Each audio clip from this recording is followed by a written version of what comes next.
So, continuing our talk about social environments and the differences between healthy social environments and unhealthy social environments, I want to talk to you about the destructive effects associated with prolonged exposure to toxic social environments and toxic people. So, some researchers I'm thinking of Robert Keegan and his stages of consciousness development have described how 74% of people are not reaching their full potential in life, right? Only 26% of people are actually making it to a stage of development in which they can be truly themselves and still relate with other people in a way that is socially appropriate and also strategically effective, in that it allows them to achieve their personal goals while also making room for themselves and others to get their human needs met at the same time, right? Now, this obviously is a big problem because, like I said, being human on planet Earth, you really have one task, and that's to live your life, right? And obviously, we human beings are failing miserably at performing that task successfully, right? Performing at that task. So, why is it, right? Why is it that that's happening? Well, why is it that so many people are not reaching their full potential? And I believe, and would like you to consider the possibility that the reason for this is because people are spending their time in oppressive or toxic social environments, toxic workplaces, toxic home lives, toxic academic classroom environments at school, and even toxic churches, right? Toxic social environments at church.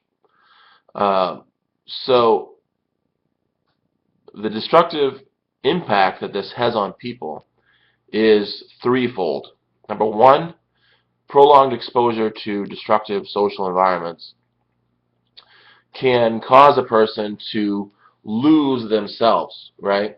They lose their individuality, or they never develop it.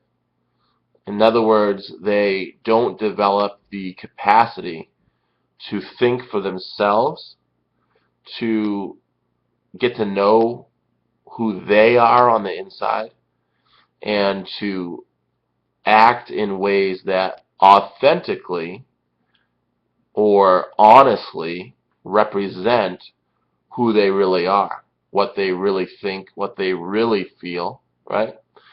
How many times are you in a social situation where you are presented with the opportunity to answer a question about what you think or feel or what you like or dislike, and you've chosen to say the thing that will keep you in good standing with the other guy or the other woman, right?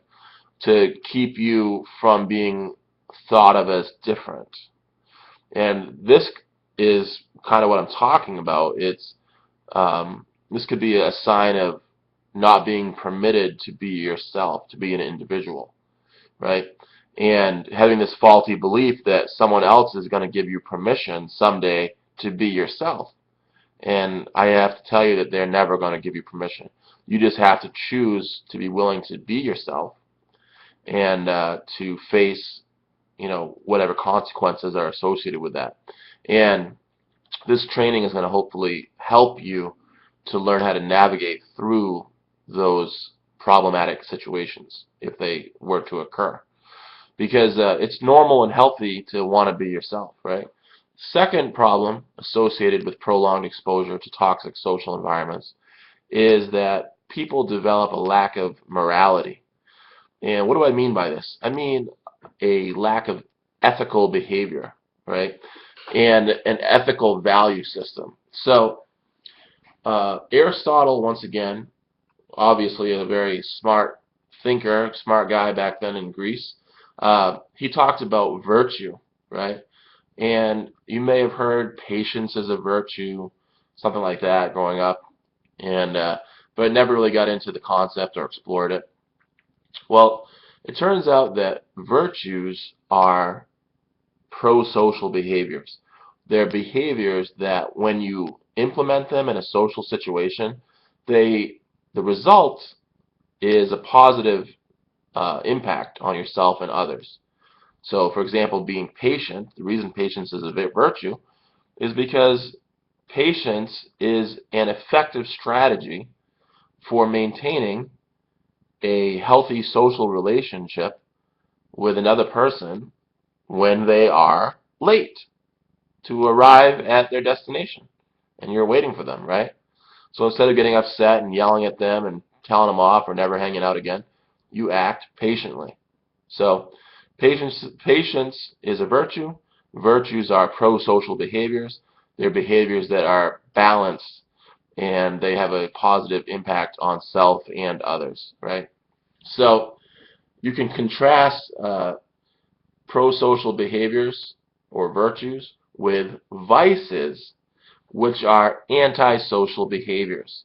Now, sometimes people think the word antisocial means shy, but actually that's not true. The way of saying shy is asocial. Antisocial means against the social group. Now, this means not just against other people, but it means against yourself. You're doing behaviors that hurt yourself and or hurt other people, especially in regards to your mutual human goal of meeting your human needs, right? So the third big way in which people are destructively impacted by being in these toxic social environments is a lack of change agency, a lack of agency. Agency is the ability to initiate and or sustain a course of action. And change agency would be to initiate or sustain a new or different way of doing things, right?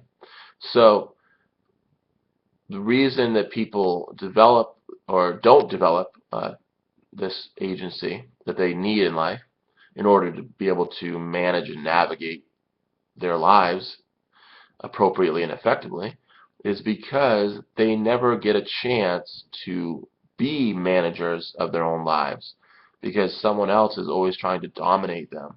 Someone's trying to control them. Someone's trying to oppress them and keep them down, right? Trying to get them to do the bidding of the oppressor or the dominator. And we'll get more into that later, but lack of individuality, a lack of morality, and a lack of agency are problems associated with being in toxic social environments.